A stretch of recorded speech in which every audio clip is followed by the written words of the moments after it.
Hello everybody, welcome to another daily dose of gaming news and all that good stuff. And as always, I also publish on Rumble, on the blogger site there's an archive post thingy there, and on Patreon for extra support, everything is also there.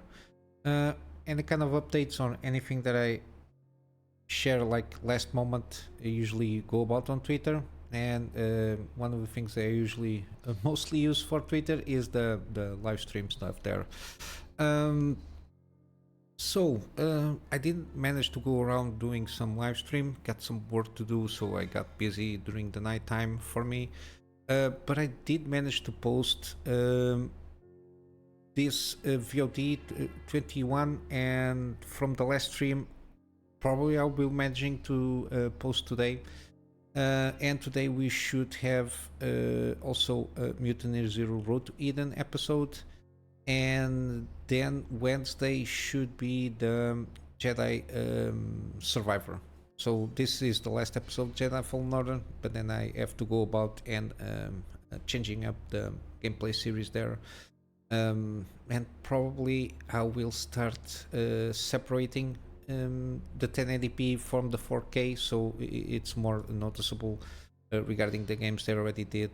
The From Resident Evil to the right, everything is 1080p, except these ones are all 4K now.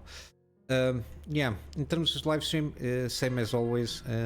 Cannot commit to a fixed schedule because of my scheduling work, which is random.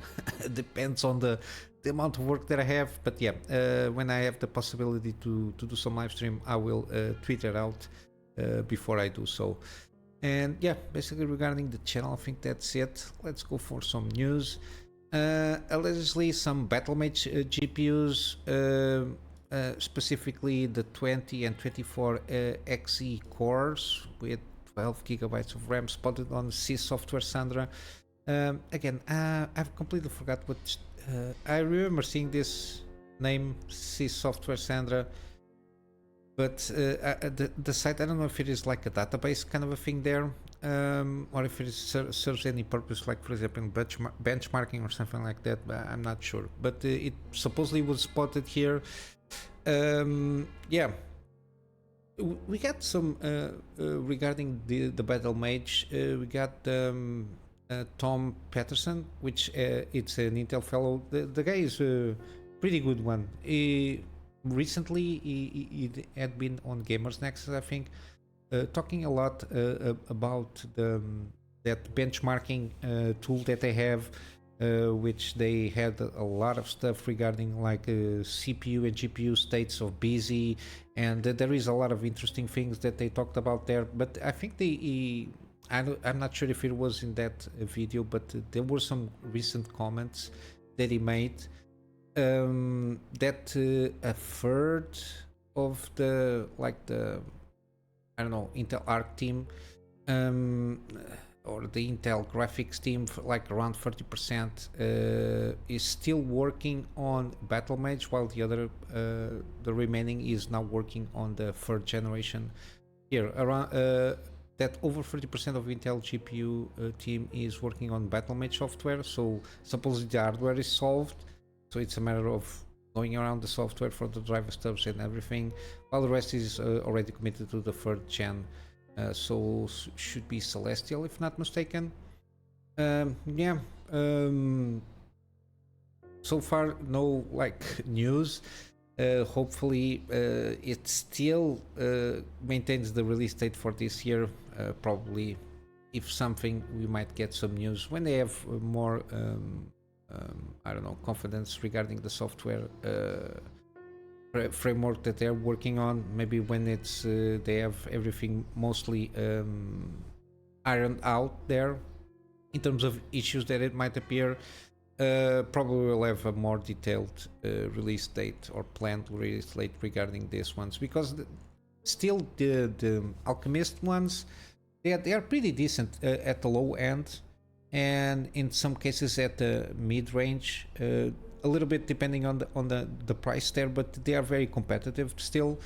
And the fact that all of their SKUs have like at least decent amount of VRAM, they perform pretty well, usually even with the lower end of AMD and and Nvidia. So yeah, hopefully they will can get like ramp up and try to compete. I think that the estimates were the high end of Battlemage should be capable of competing on the like 4080 levels. At least they're aiming there. Hopefully they can get around that kind of performance with some competitive prices, but yeah, we'll have to wait and see.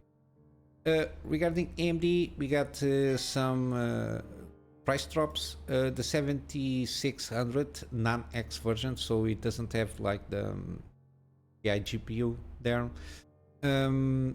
Around $190. I think the MSRP of this one, I'm not sure.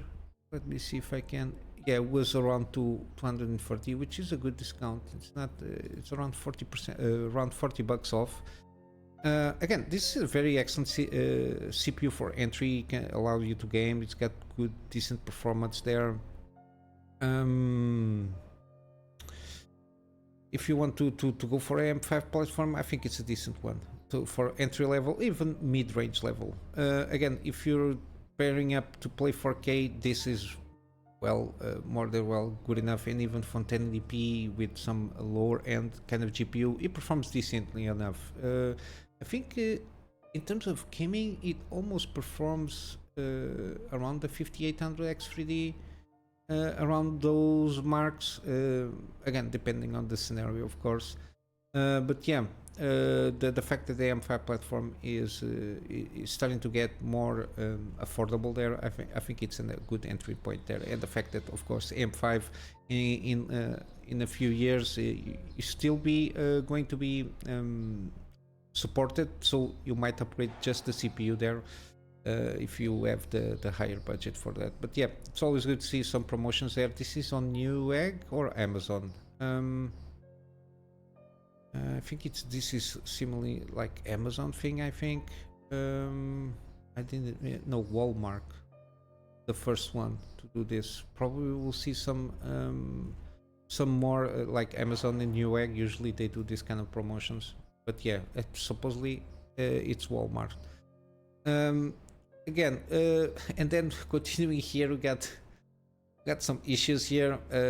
Macs running the Apple's M1, M2, and M3 chips have an unfixable flaw that can leak security keys, which is not that good. For all that fanfare that the supposedly Apple products are the most difficult to hack, now they have a hardware flaw. So this is on the manufacturing level, so it's not something that you can patch it up with software. This is hardware related.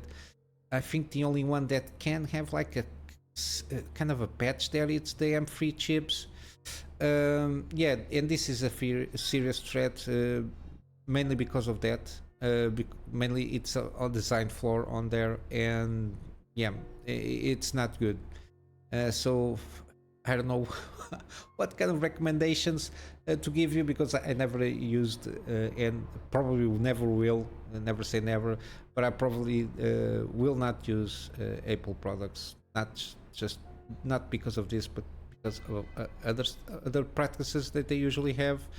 But yeah, in this research team also found out that there are some 13 gen, so the Raptor Lake CPUs, they are also affected with this kind of serious flaw. But yeah, the activation criteria is more restrictive, so it's a little bit less vulnerable to a certain degree. And I'm not sure. I really not sure if they say here have to do with how they call it, the e-cores, I think. But yeah, if you have an Apple, you're screwed basically in terms of security there. Hopefully nothing happens, but the backdoor is there. In terms of gaming, we got more teasers here that Final Fantasy 16 will not take much longer to release on PC, and before the launch of the complete edition with DLC, we will have a playable demo, which is very good.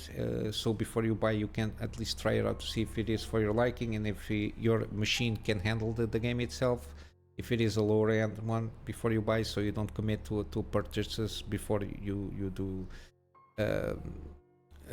your test there. But yeah, still probably during this year it makes here that long marketing cycles are not well suited for PC market, so you might have like an announcement and couple of weeks, maximum a couple of months, we'll have the launch of the PC complete edition there.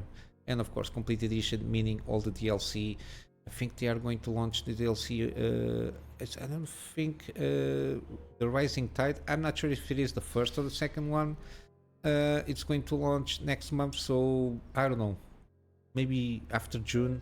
I think it's a better move for them, because June is going to be filled with Shadow of the Earth 3. Mainly because it is very RPG, so it might compete a little bit with an Elden Ring DLC there. But yeah, we should expect something during this year. We got some rumblings or kind of backstage drama regarding the fact that Larian is not going to proceed with any kind of extra content regarding Baldur's Gate 3, and will not even continue with Dungeons and Dragons altogether in terms of IP. Even I, to a certain degree, speculated maybe one of the reasons could be that they, because of the Wizards of the Coast, usually in terms of IP licensing and management, they are not the best ones. But I also propose that the most likely scenario is the fact that they are now on the spotlight for all good reasons. They want to get forward and taking care of their own things, create their own IPs, so they have full control of what they can do with it. And again, it's more easy if you can manage to create your own IP and monetize it, in this case through making games and probably other things, because the fact that they don't have the full ownership of Baldur's Gate IP, they cannot do, for example, any kind of action figures, or even delve in some, for example, a series like an animated series or something like that. And with the full ownership on an IP, they can do about and expanding to other markets besides gaming. But yeah, but the boss here, Vink, just basically said to clear up everything that Wizards of the Coast is not to blame for us taking different direction. On the contrary, they really did their best and have been a great licensor for us, letting us do our thing. This is because it's what's best for Larian. But basically, it's they clear up. There is nothing to do with it, and again, the most likely scenario, I suppose, it's they want to do their own thing there. Curious enough, Vint said a while ago the people who work with Baldur's Gate 3 weren't at the Wizards of the Coast anymore, following the layoffs ordered by Hasbro, which is the parent company. Might help a little bit there, because the people they were dealing with, they are not on the company anymore, so they don't have the security of letting do their own thing. But again, I think it falls more on they're owning their own IPs, and for them to do the games the way they want, because they self-publish everything they do. So I think it's the better way to go, and I hope that they just I think they are working into big projects at the moment, so we have to wait a little bit there until we have more news regarding more games from them. Now, Dragon's Dogma 2 got a lot of stuff happening here, from the microtransactions to the performance issues. Again, that's why I usually tell everybody, don't buy games when they come out, at least on the same day or even in the following first 2 weeks, because if there is any kind of issues, usually tend to appear in the first few weeks there. And again, never pre-ordered anything. That's at least my recommendation. And if the game has a demo, always try the demo first before you throw yourself into a purchase that you might regret.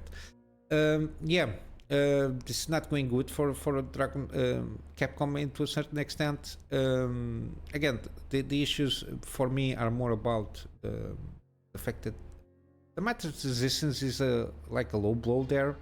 even though they are very well known, especially on the Monster Hunter series there, to do a lot of small microtransactions there. But the fact that the absurdity is that the fact that in Dragon's Dogma 2, all the microtransactions with all the consumables and all that stuff there, it's not necessary. So to a certain degree, it's not like pay to win. Even though, of course, if you buy those things that are for the game to be used in game, you'll get an advantage to a certain degree. But yeah, it's not necessary for you to have a better experience. What you get is expedites a little bit in some regards.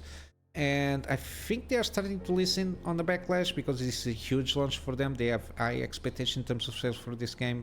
But my main worry here is in terms of performance, because even though it's not been the smoothest launch, and in terms of the performance itself is not that smooth, especially with the NPC deals there on the CPU load there. I think it's the bigger issue. And I think they made the mistake there with the console stuff, not putting like 30 FPS caps. They put unlimited FPS there for consoles, which I didn't think too much of it at the time.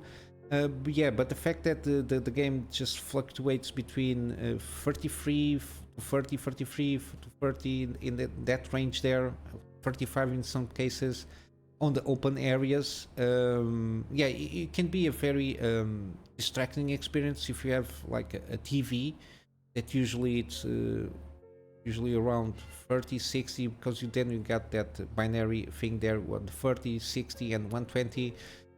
If you have fluctuation and the TV doesn't support variable refresh rates or doesn't have like a AMC kind of technology there, it can be very jarring. And you can notice like stuttering or something that might relate to a stuttering, because it's not going to follow up the output of frames to what you are seeing on the TV.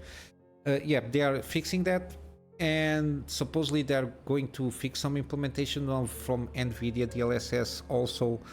And yeah, my main thing is just try to fix the CPU load stuff, because from the Gamers Nexus video that I showed yesterday, that I leave it there as a recommendation for you to check. It doesn't matter how many cores you have on the CPU, it will always bring to almost to a halt on the major city when a lot of NPCs are there to, again, calculating the routines and the interactions on the environment. Yeah, it's a lot. I don't know if there is a way, for example, to distribute that workload to different cores of the CPU, because at this moment in time, basically all CPUs are multi-core, so at least 4 cores.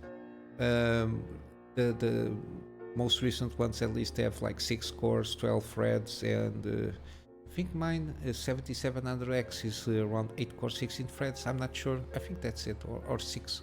I don't remember. I'm sorry. My memory is a shithole there regarding some things. But yeah, hopefully they will fix these things as soon as they can, because or else it will linger. The negativity here, and the sales will not reflect on the quality of the game itself, because the game itself, the systems there, and the enjoyability of the game itself, I think the experience is excellent. It's mainly in terms of performance, when you're just running smoothly on the open fields, and then you enter a city and just is stutter fast and freeze fast. It's not that good of experience, and can be very jarring for a lot of people. But yeah, hopefully this is fixed soon enough and we can pass on and see afterwards. My curiosity here is the engine itself, how we can deal with open worlds. Similarly, again, we covered yesterday, probably Resident Evil 9 and of course Monster Hunter Wilds will supposedly be open world, so there's that. Using this engine, how this engine can use can leverage open worlds games there. And lastly, we got here just quick note, the Crew Motorfest coming to Steam on April 18. I thought it was already on Steam, but supposedly it's like only on Epic Game Store and Ubisoft Store. Again, Ubisoft doing their thing, trying to keep their like some of their games are locked on their store, which nobody uses. Yeah, and I think it's a little bit too late. Yeah, it launched last year, but yeah, this game is like a multiplayer game. I've played around the first one, the first crew. Uh, it was relatively enjoyable, but I basically didn't use too much the multiplayer functions there. I just wanted something which it is now a Forza Horizon 5. I think it's more enjoyable. You have the multiplayer there, but for example, the crew, if you don't have internet connection, you cannot play the game. Basically, that's it. So if something happens to the server, something happens to your internet, you just screw. You cannot play a game. For me, it's always a no for me.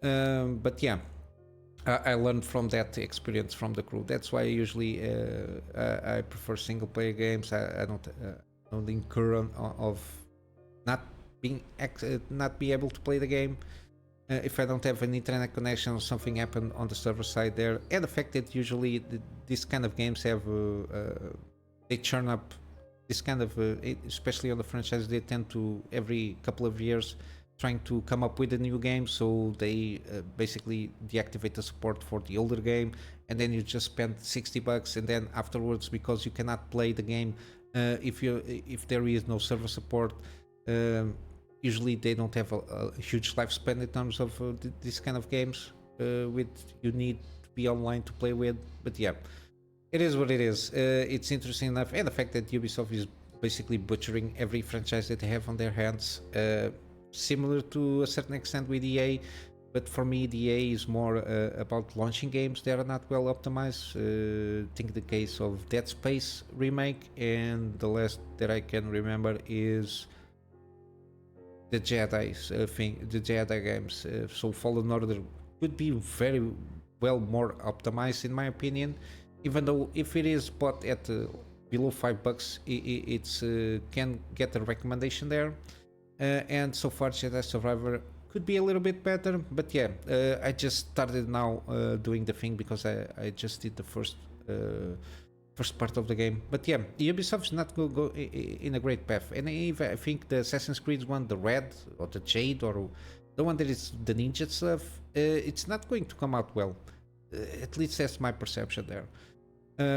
But yeah, enough of rambling here. I've got some gaming deals on Steam. We got Ratchet and Clank Rift Apart 43% off. We got Blasphemous 2 40% off. The deluxe edition is not on the deal here, so it is what it is. We got Mud Runner. It's like it's from the same series that Expeditions, that the game came out recently. This is a previous iteration from 2017. Again, at this price point, it's a recommendation for sure. At least you have a sense of what this game is trying to achieve, especially with Expeditions. But yeah, it's very, very chilled. It's more about traversing environments and the puzzles that come about traversing those environments there. And we got also Atomic Heart 55% off basically in all the versions there. Again, usually I think the Premium Edition is the one that has all the DLC associated, the playable DLC. And on GOG you got Alien Isolation, the collection. This is the oh my god, the game plus the DLC associated with it. Very enjoyable game. I did the gameplay series on this one and I enjoyed it pretty much. We got Baldur's Gate free, 10% off on GOG, so no DRMs there. Got Bioshock series, 75% on the first, 85% on the second, and these are the remastered version. And then you got 80% on Bioshock Infinite Complete Edition. You got the Burial Sea episodes there. We got Control Ultimate Edition. This is the usual price here, 75% off. We got Cyberpunk Ultimate Edition, 33% off. And then Deus Ex Human Revolution Director's Cut, 85%, and Deus Ex Mankind Divided, the Digital Deluxe Edition, so it got the playable DLC also, 85% off. This is an excellent price here. And then we got Jagged Alliance free, 50% off. It's one of those that I really want to try out one of these days.